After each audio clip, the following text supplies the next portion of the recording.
Bosna i Hercegovina ništa nije uradila u proteklom periodu da se približi Europskoj uniji, sve je glasnija poruka iz Brisela, kako N1 saznaje iz diplomatskih krugova u Briselu, uprkos inicijativi Slovenije koju su podržale i Mađarska, Hrvatska i Poljska, protiv dodele kandidatskog statusa Bosni i Hercegovini su Francuska, Njemačka i Nizozemska, prenosi Srpska info. U Briselu je danas počeo dvodnevni samit EU, Zapadni Balkan, a u fokusu je dodela statusa kandidata Ukrajini, Moldaviji i Gruziji.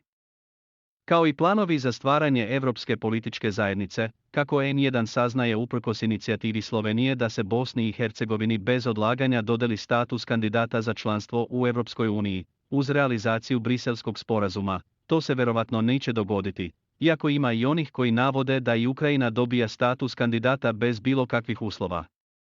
Iz diplomatskih krugova N1 saznaje da su neke od velikih članica Europske unije generalno protiv proširenja, podsjetimo, iz nekih diplomatskih krugova došle su i informacije da bi BiH mogla dobiti uslovni kandidatski status ukoliko bi se usvojili propisi iz Briselskog sporazuma. A to su izmene zakona o VSTV, zakona o javnim nabavkama, zakon o sudovima i zakon o sukobu interesa. Komesar za proširenje EU Oliver Varhelyi nedavno je poručio da nema ublažavanja uslova za Bosnu i Hercegovinu kako bi dobila kandidatski status i da se mora ispuniti svih 14 prioriteta za članstvo u Uniji.